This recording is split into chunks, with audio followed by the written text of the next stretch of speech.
구독, 좋아요. 시청하시면서 좋아요 누르시지 않았으면 좋아요 꼭 눌러주시면 큰 힘이 됩니다.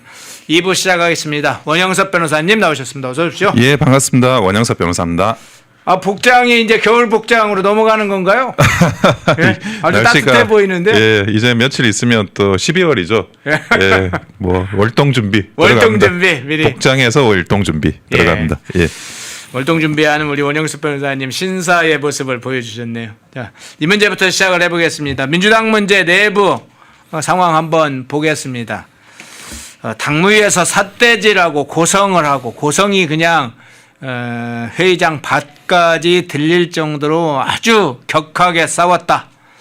뭐 다른 문제가 아니죠. 1인 1표제 대의원과 권리당원의 표 가치 차이를 없애겠다는 그래서 1인 1표제 부여하는 당원 개정안 이 문제 때문에 싸움이 벌어졌는데 어제 당무위원회에서 통과는 됐습니다.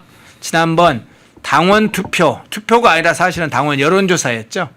뭐 16.8% 투표했다는 실제로는 지지율이 전체 당원 중에 한 14%만 찬성하는 그런 격이 됐는데 이 당무위에서 어제 이 안을 당원 개정안을 통과시키면서 아주 막 고성이 오갈 정도로 거기다가 이제 좀 있으면 이제 멱살도 잡는 지경까지 그 앞에 딱 가 있어요. 당무위원회는 근데 통과는 했어요. 이 개정안이 1인 1표제가. 그런데 중앙위원회를 원래 28일 뭐 내일 모레 글피네요. 28일 예정했는데 12월 5일로 연기가 됐다고 합니다. 당 내분이 상당히 심각한 상황으로 지금 국면으로 가고 있다는 분위기인데 민주당 내부 상황 지금 어떤 차원에서 보세요? 민주당이 이번 지방선거를 끝으로 해가지고 예. 내부적인 그런 그 정리 단계, 개파 정리 단계에 돌입을 하는 것 같아요. 무슨 말이냐면 지금까지 뭐 이재명과 정청래가 이렇게 티격태격 싸우는 모습은 수면 아래에 있지 않았습니까? 그렇죠. 그러니까 실제로는 저건 싸우는 거야. 우리가 그거를 이제 정치를 좀 이렇게 이해하는 분들은 이해를 하지만 말로는 싸우지 않았어요. 그러니까 엄밀히 말하면 말로 싸우는 것보다 이런 게 더 무서운 거예요. 제도를 바꿔버리는 거예요. 그러니까 말로 누군가를 비판하고 모욕 주고 조롱하고 여러분 이거는 말이에요. 근데 정치에서 결정을 내리는 거는 그건 행동입니다. 그러니까 말과 행동. 저는 정치는 말보다 행동이라고 생각하고 말보다 결정이고 말보다 판단이라고 생각을 하거든요. 근데 지금 1인 1표제를 1인 1표제로 바꾼다는 게 이게 결정을 하는 거기 때문에 이거는 진짜 진검승부예요. 그래서 그런 부분을 우리가 정확하게 이해를 해야 되고 특히 많은 분들이 1인 1표제가 뭐지? 당연히 1인 1표제 아니야? 그래서 그렇죠. 그 부분에 대한 이슈를 잘 모르실 수가 있는데 예. 이거는 국민의힘과 그 민주당의 당헌 당규 차이 때문에 그래요. 국민의힘은 당연히 1인 1표제입니다. 모든 당원들이 1인 1표를 행사해요. 그렇죠. 그리고 국민의힘 또 대의원이 있어요. 대의원이 있어서 그 대의원들이 당협위원장이 그 추천해가지고 대의원이 되면 그분들이 이제 뭐 코엑스나 아니면 체육관이나 이런 데 가서 박수는 칩니다. 그런데 그분들도 투표 가치는 1인 1표예요. 그러니까 대의원이나 당원이나 다 1인 1표라는 게 달라지지 않습니다. 그런데 민주당은 어떻게 돼 있냐? 민주당은 대의원이라는 그룹이 별도의 그 섹터를 형성하고 있고 이 사람들의 영향력 지분을 별도로 규정하고 있어요. 가중치를 줬군요. 가중치를 두는 거야. 네. 그래서 실제로 그 가중치를 부여를 한 거를 감안을 하면 대의원의 한 표가 당원의 17.5표가 돼요. 뭐 물론 그거는 당원이 어느 정도 이렇게 증감에 따라 가지고 그 비율은 바뀌긴 합니다. 그리고 그러면 대의원이 17.5표가 되면 대의원 표에서 우선인 사람은 굉장히 유리한 고지에 오르는 거예요. 그렇죠. 그 투표 가치가 동등하지 않은 거죠. 근데 이 투표 가치를 왜 그러면 민주당은 동등하지 않게 만들었느냐? 거기에 대해서는 본인들이 명분은 그렇게 이야기를 합니다. 그러니까 예를 들어 경북이나 뭐 경남이나 이런 열세 지역에서는 결국 이제 뭐 당원들의 수가 적을 수밖에 없고 그 사람들이 소외되니까 그 사람들의 표를 받아서 어떤 밸런싱을 하자. 그렇게 만들어 놓은 취지이고 그래서 대의원의 표가 이제 그 가치가 가중되도록 해놨는데 네. 지금 이 정청래는 그 대의원의 표를 우리 국민의힘처럼 1인 1표 가치로 환원시키겠다는 거예요. 그러니까 그러면 왜 환원을 시키지? 왜 그러냐면 지금 이제 저번에 24년도 이제 공천을 하면서 이재명이 당대표 시절일 때 공천권을 행사하다 보니까 원외위원장이든 현역 의원이든 이재명계가 훨씬 많아요. 그런데 그 사람들이 대의원을 선정할 수 있는데 이번에 그 정청래가 당대표 경선에 나와서도 대의원에서는 졌습니다. 대의원에서는 박찬대한테 졌기 때문에 대의원 표를 살려뒀다가는 자기가 그 지방선거에서 이런 어떤 지방의원이나 기초 광역 단체장과의 관련한 새싸움에서 불리해진다는 거예요. 그래서 이거를 1인 1표로 전부 다 환원시키겠다. 국민의힘처럼 그렇게 지금 진행을 하고 있는 겁니다. 그런데 여기서 정말 만약에 1인 1표로 다 환원이 되면 문제는 위원장이나 그 의원들의 그런 힘이에요. 그게 완전히 쪼그라들어요. 여러분 그 힘이라는 건 결국 이 인사권에서 나오는 거잖아요. 네네. 조직의 힘은 두 개예요. 하나는 인사권, 하나는 예산권. 근데 당협위원장이 자기가 공천을 경선을 붙였는데 그것을 당원이 대의원들보다 훨씬 더 힘이 세가지고 내가 선정한 대의원이 힘이 없어. 그러면 내가 지지하는 어떤 뽑고 싶어하는 그런 후보를 못 뽑게 되는 상황이 발생하잖아요. 그러면 이게 썰물처럼 그 힘이 빠져나갑니다. 그러면 어떻게 되느냐? 전부 정청래라고 대표되는 문재인, 김어준 요 세력으로 전부 다 썰려 나가는 거예요. 그러면 지금 이제 말씀하신 1인 2표제를 좀 자세히 설명을 하면서 이제 그 부분에 지금 어떤 문제를 좀 지적을 해 주셨는데 그러면 실제로 1인 1표제에 대해서 민주당이 지금 내분 사태가 발생하는 그 상황에는 권력 내부의 역학관계가 변화가 생기는 것이 핵심 포인트입니까? 네, 그렇죠. 네. 지금 사실은 이게 굉장히 좀 당황스럽고 저도 처음에 큰 충격에 빠졌던 게 이재명이 대통령이 됐잖아요. 예. 되자마자 한 전당대회에서 반 이재명계가 당대표가 돼버린 거예요. 그러니까. 정청래. 그러니까 이게 저게 뭐지? 예. 이거는 국민의힘에서는 상상도 할 수 없는 그런 상황입니다. 근데 어쨌든 민주당에서는 그게 일어났어요. 그런데 반 이재명계가 아니다. 우리는 그래도 당정대가 합심해가지고 해야 된다라고 갔잖아요. 네. 그런데 그게 지금 선거가 있기 전에는 할 수 있는데 이거를 5월 동주도 하는 건데 선거가 있으면 그 다음부터는 잔정된 파일을 나눠 먹는 싸움이 되니까 바로 내전에 돌입을 하는 거예요. 내전에 돌입하는데 그 내전에 어떤 거는 내전에 시작은 서로 비난하는 게 아닙니다. 너 나쁜 놈이야, 너 구태야, 이런 거는 유치한 비판이고 유치한 싸움이고 룰 싸움. 요걸로 그냥 훅 들어가요. 그래서 그게 민주당이 하는 그런 권력 투쟁은 국민의힘하고 많이 다르다는 걸 잘 보셔야 돼요. 우리 국민의힘 어떻게 권력 투쟁하냐. 언론한테 이렇게 해가지고 발언 나가가지고 넌 나쁜 놈이야라고 하는 그런 말싸움 권력 투쟁을 하는 거고 여기서는 정말 룰싸움 권력 투쟁을 하는 거예요. 그래서 지금 현재 아예 제도 자체를 바꿔서 그냥 제도 자체를 싹 바꾸는 시스템 거죠. 바꾸면서 바꾼다. 예. 그런데 이게 차기 권력에 대한 어떤 그런 역학관계의 변화 그런 상태의 내분이라고 하면 이게 민주당 내부에 수습이 가능한 문제인지 한동안은 이재명과 김민석이 한 편을 묻고 여기다가 더하면 이제 김병기까지 한 편을 묻고 정청래, 김어준, 문재인이 또 한 편을 묻고 이런 이야기가 있었는데 살벌한 이제 파벌 싸움이 이 정치 이슈 정도로 가지고 아니라 시스템과 제도를 바꿔서 완전히 내 권력 관계를 바꾼다? 이게 그럼 수습이 가능합니까? 어떻게 보세요? 저는 이거는 먼 미래의 이야기라 가지고 예. 그냥 예측한다고 재밌는 음모론이라고 생각하면서 한번 들어주세요. 음모를 염두에 두고. 예, 그게 염두에 두고 예. 미래에 대한 예측이니까 틀릴 예. 수도 있잖아요. 그러니까 잘 보세요. 제가 정말 걱정하는 거는 어쨌든 민주당이야 지지고 볶고 싸우는 거는 관중의 입장이잖아요. 네. 그러니까 저기가 어떻게 지지고 볶고 내부 싸우든 그냥 지켜보면서 그냥 관찰만 하면 되는 건데 이게 국민의힘으로 불똥이 튈 수가 있어요. 아 그래요? 어떻게 예, 해요? 어떻게 왜 해요? 그렇냐? 예. 저는 이 결국에 이 마지막의 끝에서는 민주당의 분당 가능성도 있다고 봐요. 민주당이 이제- 쪼개질 수 있다. 이재명 신당이 만들어질 수 있어요. 아, 왜 그렇냐? 그런 사례가 있어요. 원래 민주당은 이합 집산을 굉장히 많이 하는 정당입니다. 보수당은 그런 경험이 없고 능력이 없어요. 그러니까 보수당은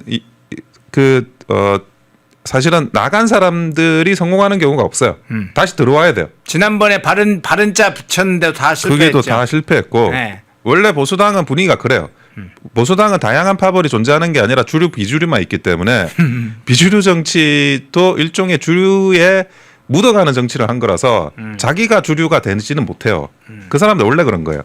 근데 민주당은 그게 아니에요. 다양한 파벌이 있어서 실제로 대통령이 자기가 나가가지고 그 의원들을 끌고 가는 경우가 있잖아요. 예. 대표적인 게 열린 우리당이지 않습니까? 그런 것처럼 이게 굉장히 그 이합 집산을 적극적으로 하는 정당이에요. 근데 지금까지 이재명이 일극 체제를 완성시켰잖아요. 예. 그게 굉장히 예외적인 케이스예요. 그거는 민주당 역사에서 아주 특이한 현상이에요. 근데 그러면 뭐 중국은 뭐 그런 경향은 있는데 뭉치면 흩어질 때가 오고 흩어지면 다시 뭉칠 때가 온다고 그런 이야기가 있는데 지금 이게 그 원심력이 작동이 되는 거예요. 원심력이 작동이 되는 것에 가장 그 핵심적인 징후가 정청래 당대표 선출이었고 그리고 지금 이제 되는데 계속 이렇게 그러면 원래라고 하면 의원들이 가지고 있는 내 권한, 당협위원장들이 가지고 있는 내 권한, 그게 어떻게 보면 공천권인데 그 공천권 싹 날라간다. 그럼 어떻게 해야 돼요? 어떻게 해야지 우리가 이 여기에서 생존할 수 있는가? 그 끝에 가잖아요. 그러면 이재명 신당밖에 답이 없어요. 예. 왜? 이재명이 대통령이잖아요. 그러네요. 대통령이 가지고 있는 힘이 있잖아요. 예. 그리고 지방선거 기초의원은 기본적으로 중선거구제이기 때문에 2등도 당선이 된다고요. 그러니까 한번 붙어볼 만하다. 그리고 이렇게 앉아서 죽을 수는 없다. 이런 식으로 하면서 그 여당으로서의 그런 프리미엄을 민주당은 야당이 되고 이재명 신당이 여당이 돼가지고 빠져나갈 수 있어요. 그런데 그러면 이게 국민의힘에서는 뭐가 좋은 거냐, 뭐가 나쁜 거냐. 잠깐만요. 그 전에 이제 튀기 전에 예. 그러면 그게 이제 정치적인 지금 변동성이 몇 가지가 생겨야 될 텐데 지금 이번 1인 1표제와 같은 것으로 권력 내부의 역학관계를 상당히 변동시키면 이재명 세력이 정청래 그 세력 내부에서는 도저히 집권 여당으로서 자기 세력을 역할을 할 수 없기 때문에 그렇죠. 일종의 이재명을 계속 견제하면서 차기 권력을 준비하면서 내부 그런 분열이 쭉 자라면 결국은 길은 별도의 그러면 여당을 만들 수밖에 없다라는 것에 착목해서 찢어진다. 예. 그게 기본 방향입니까? 저는 충분히 가능성이 있다라고 봐요. 그래서 이거를 국민의힘에서는 그런 거를 예상을 잘 못하잖아요. 예. 우리 당에서는 너무 이례적인 거잖아요. 예. 그래서 지금 우리 당의 시각으로 보면 약간 말도 안 되는 이야기인데 민주당의 시각으로 보면 충분히 가능해요. 그럼 만일 이게 결정적으로 내년 8월에 전당대회 때 김민석이 나오고 정청래가 나오고 정청래가 이기면 현실화될 가능성이 아주 높아지겠네요. 지금은 지방선거잖아요. 예. 다음에 당대표는 어떻게 됩니까? 그 공천 시즌을 가지고 있는 거잖아요. 예. 그러니까 예를 들어 다음에도 또 져? 그럼 어떻게 돼요? 지금 더 이상 이미 한번 이렇게 그 룰 싸움으로 세게 지금 들어오고 있는 상황에서 그 다음 단계에서는 이거는 의원들의 자기 문제가 되는 거예요. 지금은 의원들의 자기 그 휘하들의 문제고 그 다음에는 의원들의 내 문제가 되고 그럼 어떻게 해야 되냐? 그 문제가 되는 거예요. 그러니까 여기서 어떻게 봉합을 하느냐? 여기에 따라 가지고 이 이재명 신당의 출현 가능성이나 이런 것들은 저는 항상 그거를 생각을 하고 있어요. 지금 그 상황이 있고 그러면 이제 다시 그 부분은 대략 큰 흐름은 아마 분기점은 이제 대략 알겠고 이제 유추. 이게 국민의힘은 어떻게 그러면 튑니까? 사실 그 부분인데 예. 그냥 분열만 된다. 예. 여권이 분열이 된다. 이게 우리가 좋은 거여야 하잖아요. 네네. 근데 하여튼 이것도 음모론적으로 저희가 한번 보자고요. 예. 내가 이게 딱 맞다는 건 아니야. 이거 너무 예. 멀리 가는 계산인데 예. 그 우리가 뭐 재미로 보실 분도 보시면 되고. 근데 이재명이라는 사람이 어떤 사람이냐 하는 걸 우리가 다시 한번 생각을 해봐야 돼요. 이재명이라는 사람이 대통령이 되기까지 했던 수많은 그런 일들을 가만히 살펴보면 첫째, 인사에 대한 원칙이 확실해요. 그러니까 신상필벌, 농공행상이 확실해요. 자기 것이는 챙긴다. 예. 아, 그리고 자기 세력은. 두 번째, 이 사람은 이념이란 게 없어요. 철학도 없어. 그건 무슨 말이냐? 아무거나 그냥 그때 유리하고 그때 필요하고 상황이면 옛날에 자기가 뭘 했던 버리고 새로운 걸 그냥 채택을 해버려요. 그거는 무슨 말이냐? 이재명 신당이 가야 할 길이 어디겠느냐? 이재명 신당이 지금의 민주당이라는 이 당에서 왼쪽으로 튀느냐 오른쪽으로 튀느냐예요. 지금 민주당의 왼쪽에는 누가 있죠? 뭐 정의당이라든지 뭐 진보당 말고 새로 생긴 뭐 조국혁신당, 뭐 그 녹색당 이렇게 예, 있죠. 예. 여기에서 오른쪽으로 튀면 오른쪽에는 우리 당이 있는 거예요. 근데 이재명 신당은 사실은 생리적으로 오른쪽으로 튀게 돼 있어요. 그러니까 우리 쉐어를 잡아먹는다고요. 아.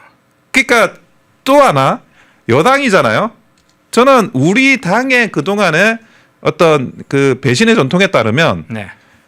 또 우리 당에서 누가 배신해가지고 이재명 당 가요. 지금 그걸 염두에 두시는구나. 그러니까 이게 그 당이 가지고 있는 어떤 아이덴티티가 국민의힘이 예를 들어 제대로 이 섭렵이 안 되면 우리 당을 넘어서서 더 오른쪽 갈 수 있어요. 이재명 신당이. 우리보다 더 보수로 가는 거예요. 우리가 좀 어지부지하게 정체성이 불분명해지면. 그래서 이런 것까지 다 생각하고 어떻게 수를 놔야 될 건지에 대한 이런 뭐 지도부에 저는 판단이 필요하다고 보고 제가 이제 음모론이라고 하는 거는 너무 이렇게 먼 미래이기 때문에 안 될 가능성도 있죠, 당연히. 그런 음모론은 아니고요. 분당설. 예. 그냥 분당 그냥 가능설. 뭐 이렇게 하나. 예. 근데 이런 것까지 다 저는 머릿속으로는 생각하고 어떤 수를 넣어야 된다고 그렇게 봅니다. 예.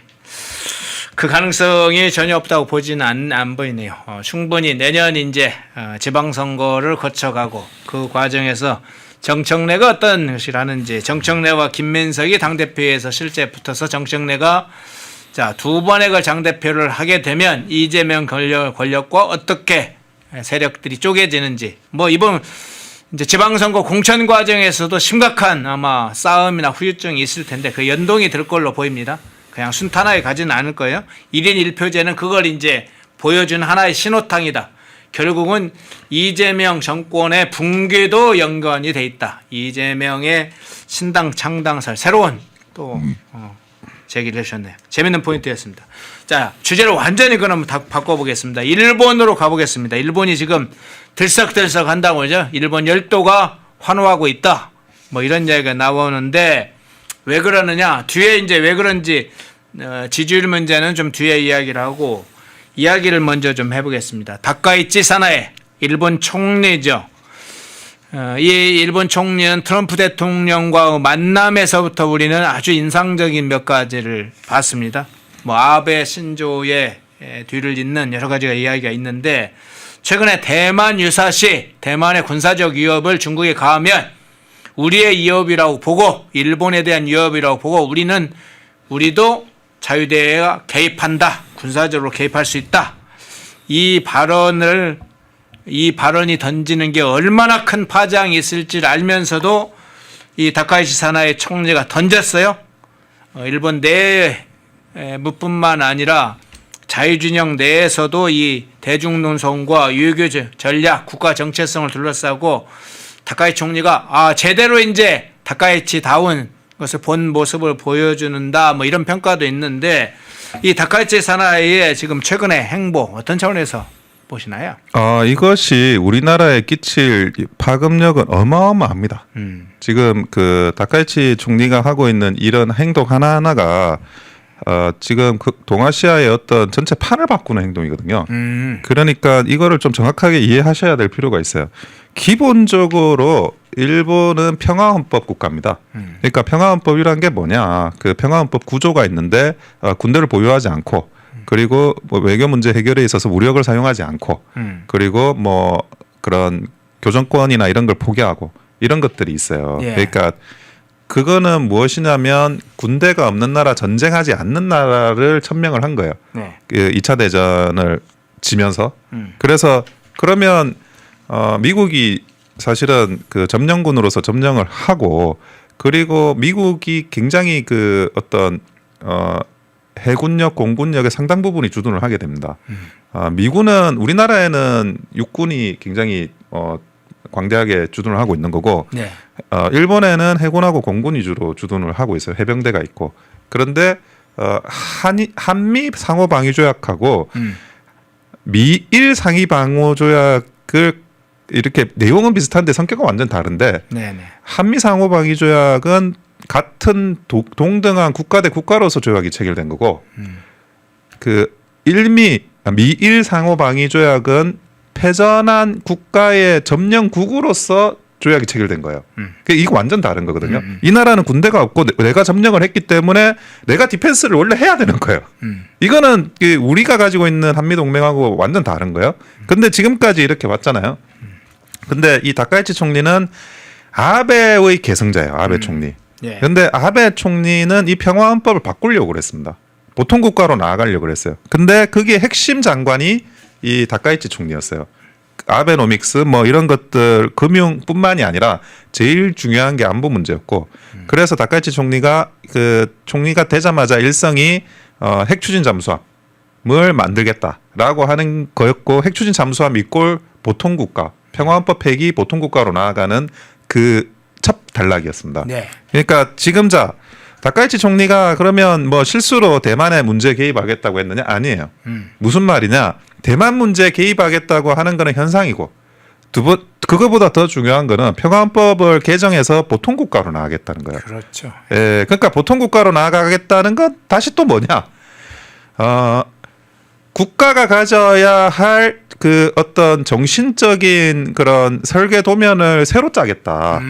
이거거든요. 국가로서 지금은 이제 국가로서 가져야 될 것들을 많이 제한을 당했는데 네. 그걸 국가로서 갖춰야 될 걸 다 갖추겠다. 예. 예. 그건 국가로서 가져야 될 걸 다 갖추겠다라고 했을 때, 자, 중국이 반발을 해요.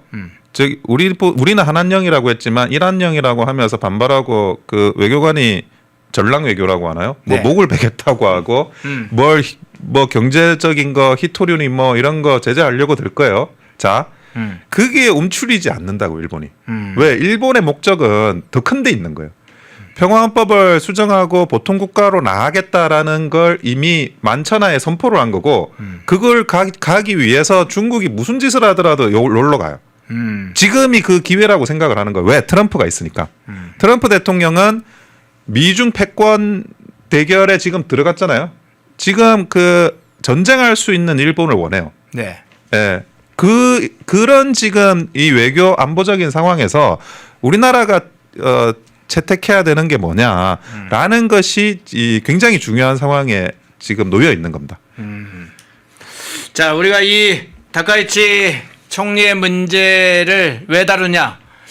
우리는 가끔 이승만 대통령을 이야기를 할 때 이승만 대통령의 높은 뛰어난 지도자 이야기를 할 때 뭐 독립운동을 했다고 하는 것은 당연히 굉장히 높은 지도자로서의 덕목이었지만 더 중요한 건 세계적 흐름을 알았다는 것이죠. 세계적 흐름을 알고 독립운동의 방략을 짰다는 것이죠. 이재명의 지금 정부가 지금 실패할 수밖에 없는 건 관세에서부터 관세의 파장에 환율, 주식시장, 경제, 안보, 파급으로 다 있죠. 그러니까 우리가 내일 이제 국내 정치에 우물안 개구리에 빠지면 큰 흐름을 모릅니다. 국내의 작은 이슈, 좀 자극적인 이슈에만 관심이 있으면 큰 흐름을 모르면 그 일제시대에 그렇게 일본에 당하는 것처럼 또 최근에 국제 역학관계에서 우리 한국의 상황을 해서 경제 사회에 미치는 영향을 놓치는 거죠. 아니 사실은 모르는 거죠. 왜냐하면 그 자극적인 작은 이슈들에만 그냥 항상 빠져 있으니까. 그래서 다카이치 총리는 바로 일본 총리가 대외 전략을 어떻게 하는 게 아니라 지금 이 한반도 주변을 둘러싼 인도태평양 지역의 근본판을 지금 흔들고 있습니다. 그러니까 그게 안보 경제에 엄청난 영향을 지금 미치는 거예요. 근데 다시 돌아와서 다카이치 총리가 이 대만 유사시 관련된 압축의 대만 유사시 개의 이 발언 이후에 중국이 지금 대대적으로 공세를 하고 있잖아요.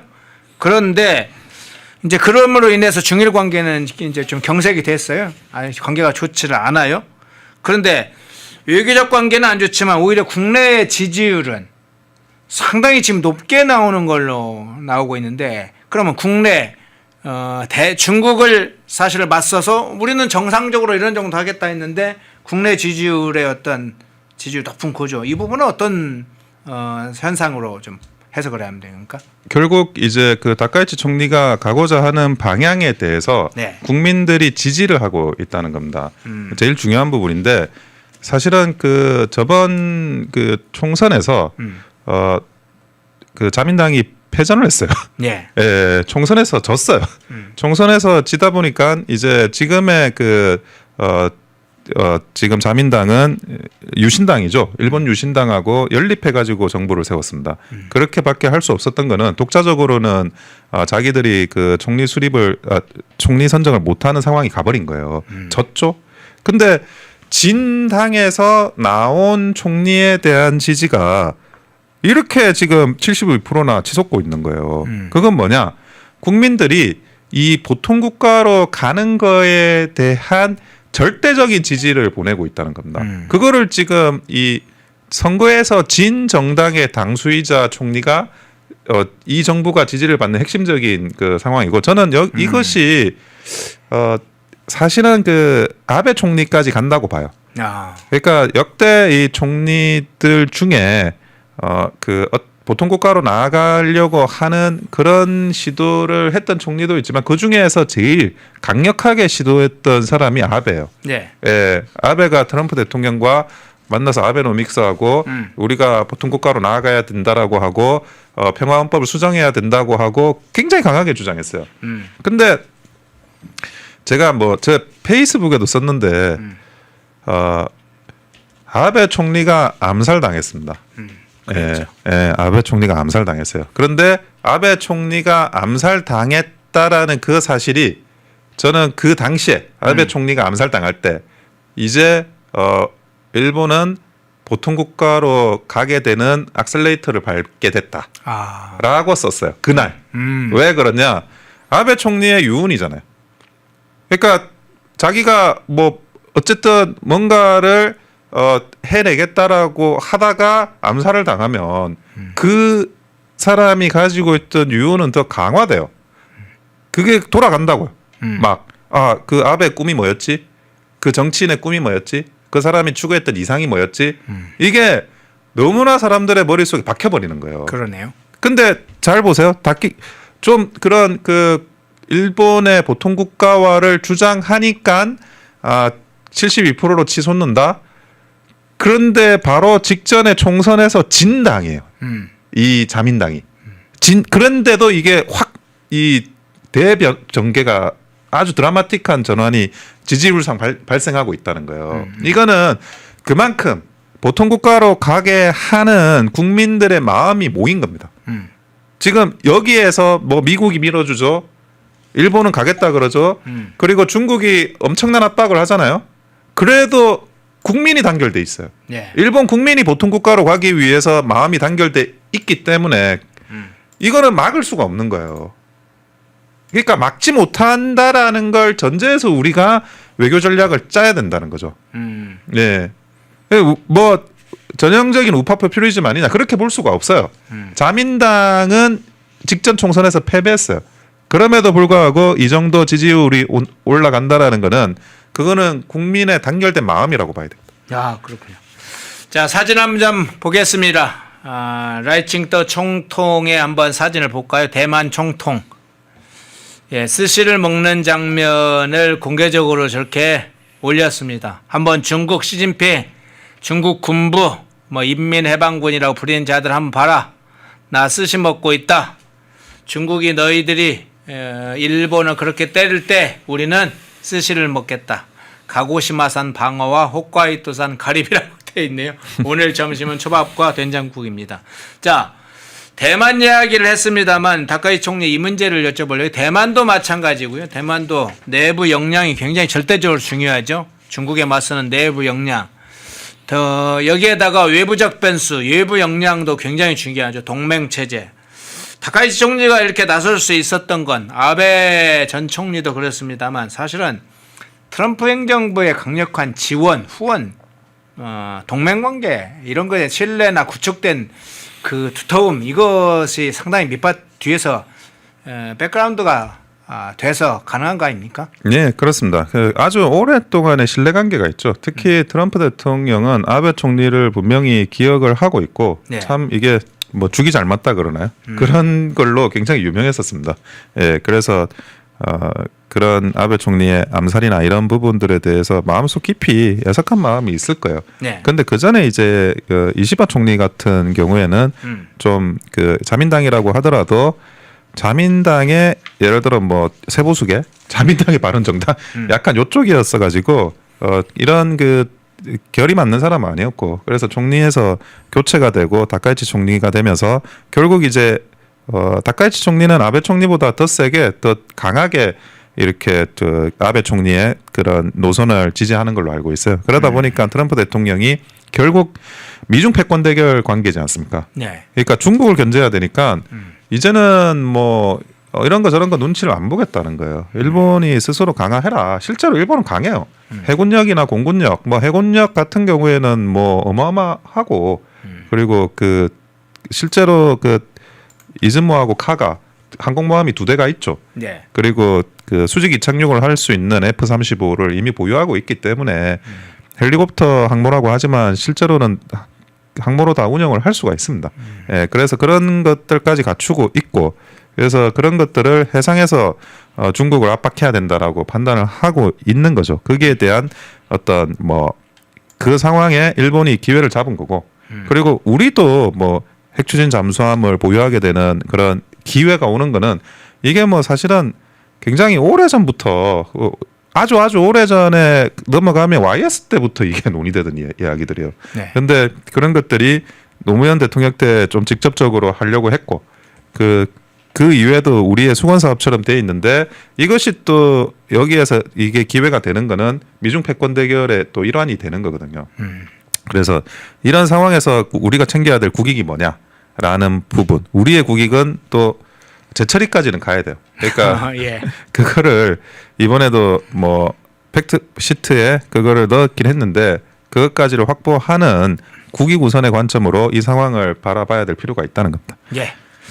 다카이치 총리를 둘러싼 여러 문제가 제기돼서 다카이치 총리 이 대중전선의 중심 전선으로 지금 다시 이동을 했네요. 일본의 다카이치 총리의 어떤 대의 전략 중심으로 해서 좀 살펴봤습니다. 주제를 좀 국내 문제로 한번 다시 돌아와 보겠습니다. 내란 전담 재판부 이 설치를 민주당이 지금 본격적으로 추진하겠다고 입장을 밝히고 있어요. 김병기가 아예 내란 전담부 재판부는 당연히 설치한다. 국민의 명령이다. 뭐 이렇게 해서 국민이 언제 저거 명령했는지 국민의 명령이다고 얘기했어요. 그러면서 더 이상 설왕설래하지 않길 바란다. 이건 아마 내부용인 것 같은데 이런 발언을 했는데 내란 전담 재판부 일단 설치 입장을 밝혔습니다만 의도나 목적은 어디에 포인트가 있는 겁니까? 제일 핵심적인 거는 그 내란죄가 유죄가 안 나올 수 있겠다라고 그렇게 예측을 하는 것 같아요. 그 불안감? 예, 지금 여러 가지 흘러가는 걸 보면 지금 영장 기각이 굉장히 많이 발생하고 있습니다. 3대 특검에서 그 영장을 신청을 많이 했는데 네. 과거 문재인 정부 때는 법원이 거의 영장 자판기였습니다. 신청은 바로 나와요. 근데 지금 이 3대 특검은 훨씬 더 인력도 많고 기간도 길고 그렇게 매머드 특검 아주 최장기 특검인데 지금 한 3개 중에 하나만 되고 2개는 기각되고 있어요. 네. 그 인용률이 30%대 정도. 그러니까 김건희 특검하고 내란 특검은 인용률이 30%대고 그리고 그 최상병 특검은 19개가 기각되고 있어요.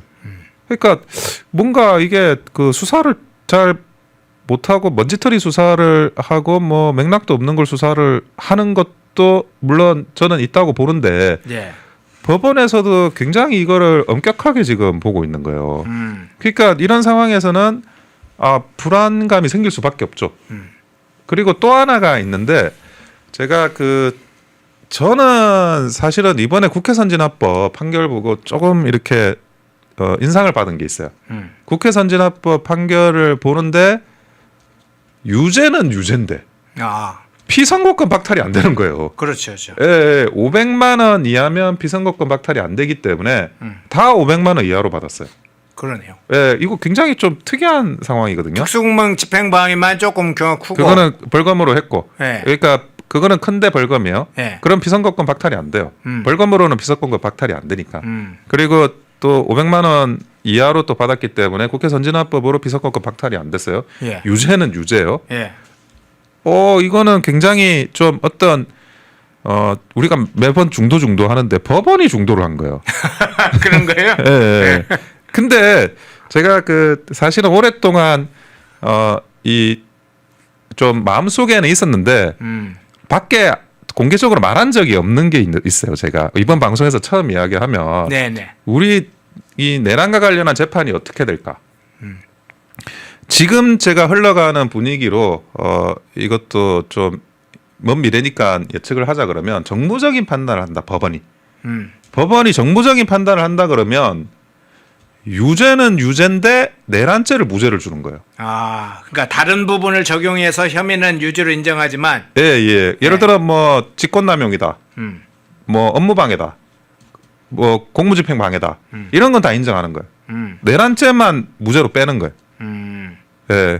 그러면 어떤 현상이 일어나냐면 이게 굉장히 정치적으로는 민주당이 큰 타격을 입어요. 계속 내란몰이를 했잖아요. 그렇죠. 예. 근데 내란이 아니래. 굉장히 큰 타격을 입어요. 정당성에 있어가지고. 그래서 지금 뭐 여기에서도 현실적으로는 1심의 재판을 막을 수 없다고 생각하기 때문에 내란 전담 특별재판부를 고등에 하자 뭐 이렇게 지금 안을 올리고 있잖아요.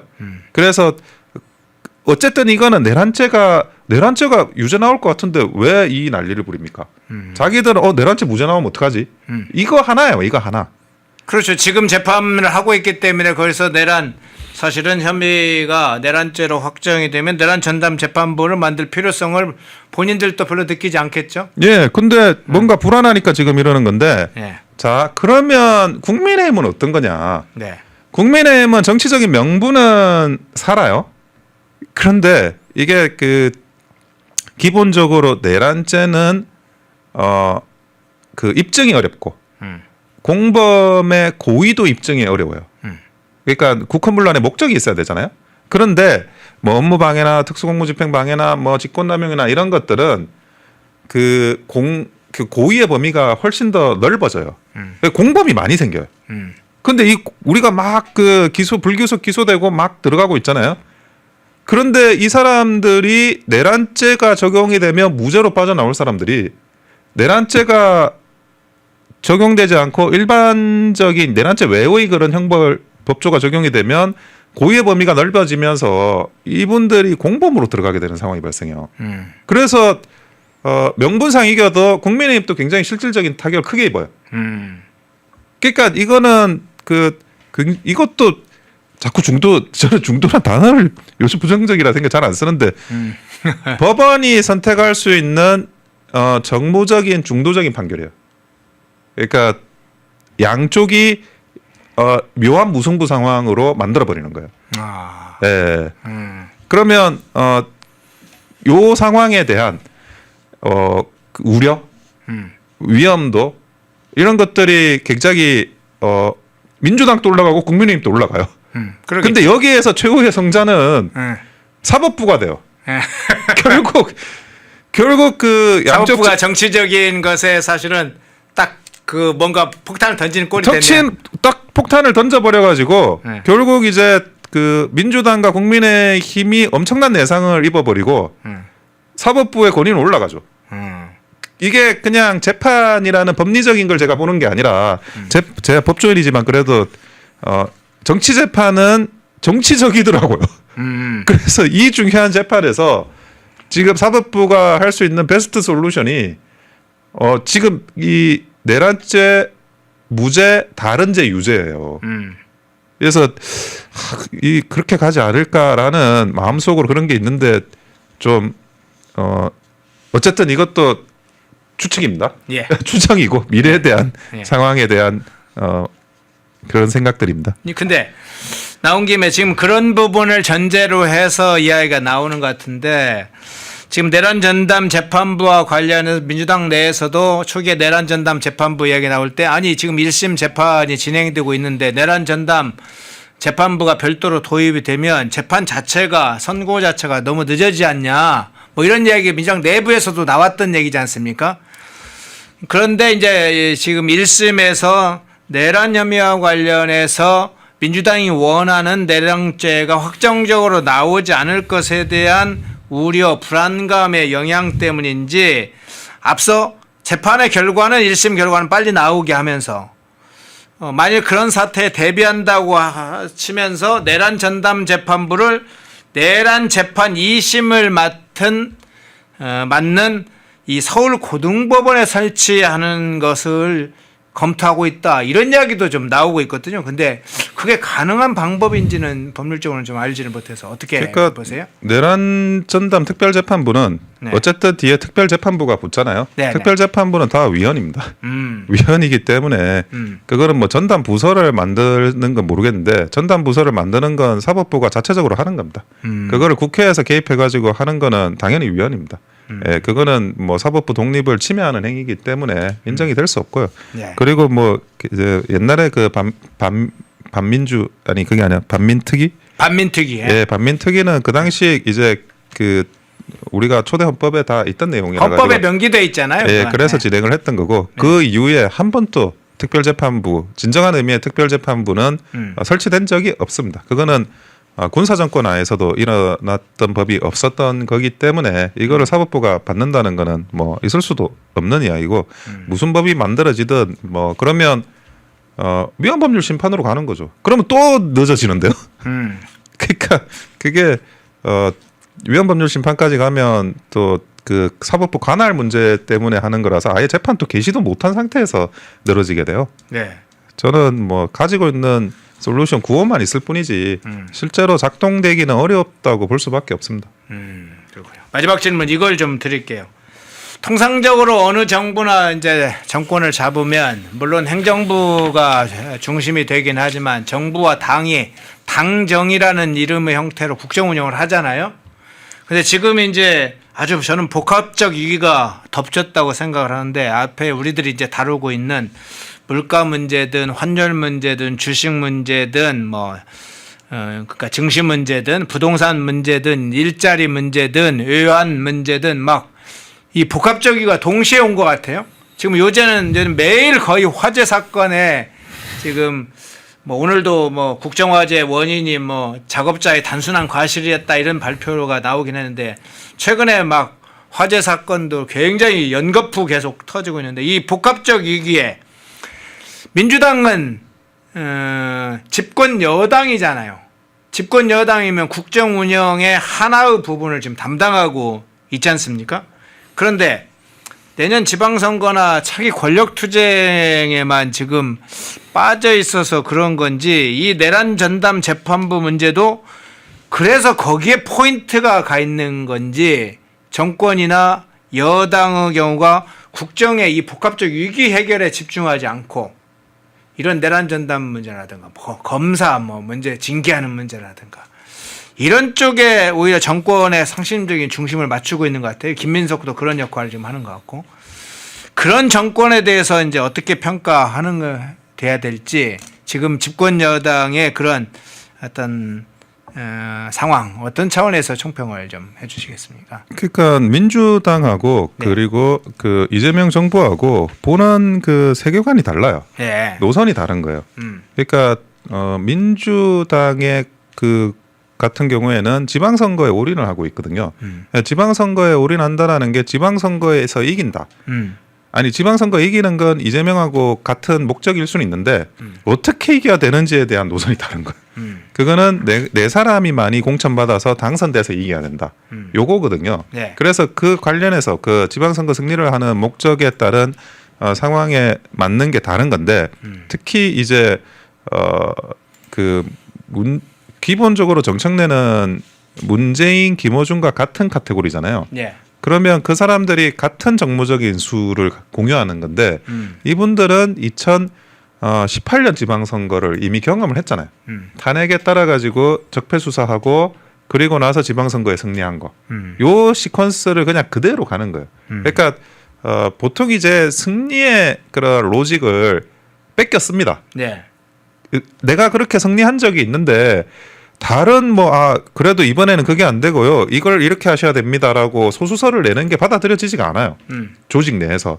그러니까 민주당도 똑같은 거예요. 그래서 민주당은 이재명 개든 아니면 정청래 개든 정청래 개라는 말은 좀 이상한 말 같다. 예, 하여튼 정청래를 위시한 그 세력이든 이게 적폐청산의 분위기는 유지돼야 된다라는 거를 분명하게 인식을 하고 있을 거예요. 근데 과거에 문재인 정부 때 일어났던 그런 적폐청산과는 달리 지금은 이제 그때 분위기처럼 불붙고 있지 않은 거죠.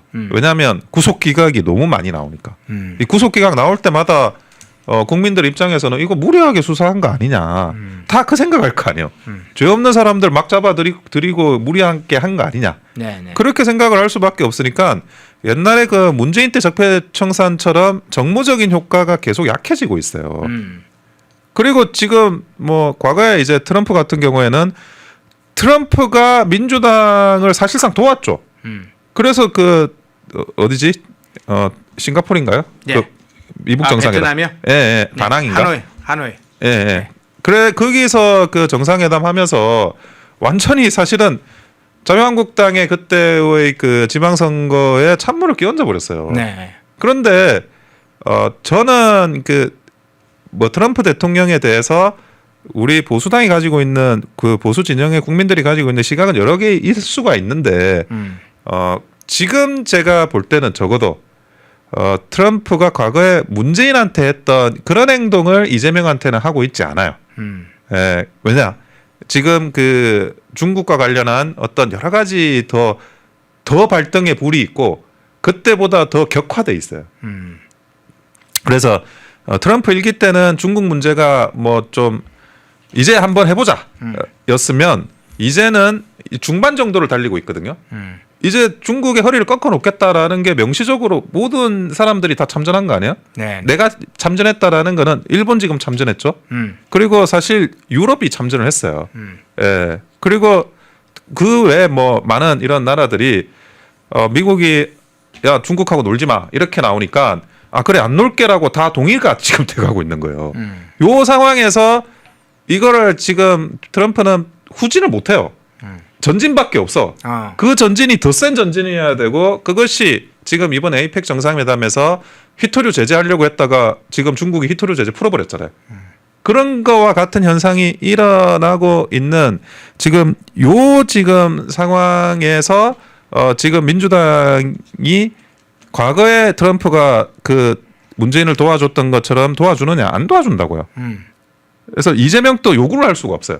이재명도 지금 자기가 벌써 관세 협상으로 몇 통수가 아니지. 이거는 몇 대를 맞았잖아요. 네. 예. 그러니까 지금은 미국한테 어떻게든 지금의 이 팩트 시트 합의도 굉장히 좀 어려운 합의를 하고 우리가 감당하기 불가능한 저는 합의를 했기 때문에 여기에 대해서 이거를 실행하지 못했을 때 너 왜 실행하지 못하라고 하는 그 다음 타가 들어온다고 미국으로부터. 네. 그러니까 지금은 그럴 수도 없고 그러니까 끝까지 이거를 내란이라는 어떤 지금 현재 가지고 있는 다수의 의석을 가지고 국민의힘을 계속 압박을 하고 사법부를 압박하고 사실 이 방법 말고 뭐가 있을까 할 정도예요. 지금 또 다음에 뭐가 있냐면 이 부동산 문제 그대로 있습니다.